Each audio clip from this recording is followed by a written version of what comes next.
আমাদের হয়তো দুই একজন ওসমান হাদি ছিল।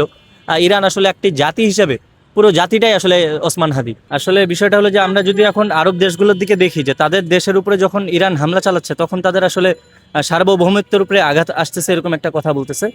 তো এর আগে আমরা কিন্তু দেখেছিলাম যে হামাসের যে শীর্ষ নেতা ছিল তারা কিন্তু কাতারে বসবাস করত এবং যখন ইসরায়েল তাদেরকে হত্যা করে তখন কিন্তু তারা কাতারে থাকাকালীন এবং তাদেরকেও কিন্তু এই বম্বিং বা এইভাবে করেই কিন্তু হত্যা করা হয় যেভাবে করে ইরান আক্রমণ চালাইছে। তখন কি আসলে তাদের উপরে তাদের সার্বভৌমত্বের উপরে আঘাত আসে নাই? আর আপনি আরেকটা প্রশ্ন করলেন যে ইরান কেন হামলা চালিয়েছে।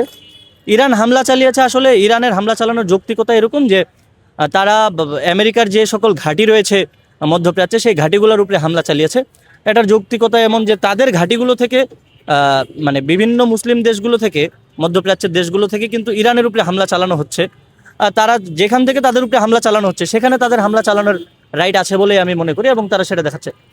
আর শিয়া মুসলিমের মধ্যে যেই জিনিসটা দেখানোর চেষ্টা করতেছে সেটা হলো যে আমেরিকা কিংবা ইসরায়েল তাদের সর্বোচ্চ চাওয়া হলো যে সৌদি আরব এখন মনে করতেছে যে এখন তো আমেরিকা আমাদের বন্ধু বা ইসরায়েল আমাদের বন্ধু, কিন্তু তারা যখন ইরান এবং ইরানের উপরে ইরান থেকে হামলা হবে তাদের উপরে, এরকম করতে করতে যখন তাদের যে সকল আরব কান্ট্রিগুলো রয়েছে তারা যখন এক সময় মানে হামলা হামলা পাল্টা হামলার মাধ্যমে যখন তারা তাদের শক্তি যখন কমে যাবে আর কি, তখন কিন্তু তারা বিষয়টা রিয়েলাইজ করবে যে তখন কিন্তু এই আমেরিকা ইসরায়েল কিন্তু তাদেরকেও চেপে ধরবে।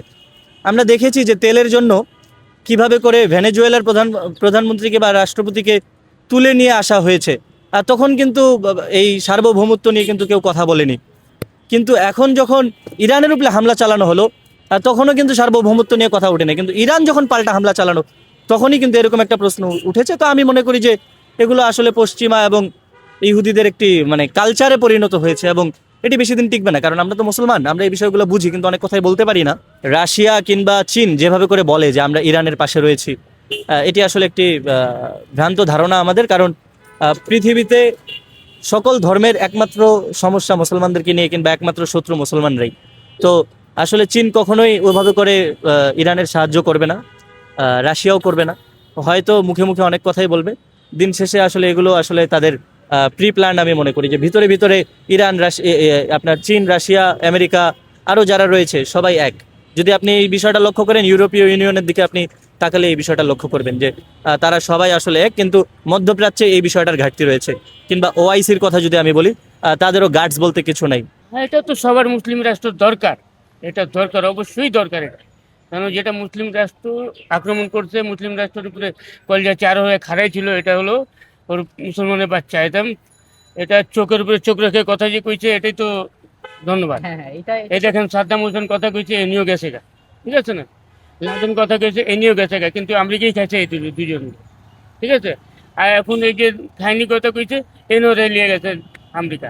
আমরা বলতে পারবো আর কি এখান থেকে যে আমরা যুদ্ধ দিয়ে যাবো, কিন্তু আমরা তো ওই পর্যন্ত যেতে পারবো না, ঠিক আছে?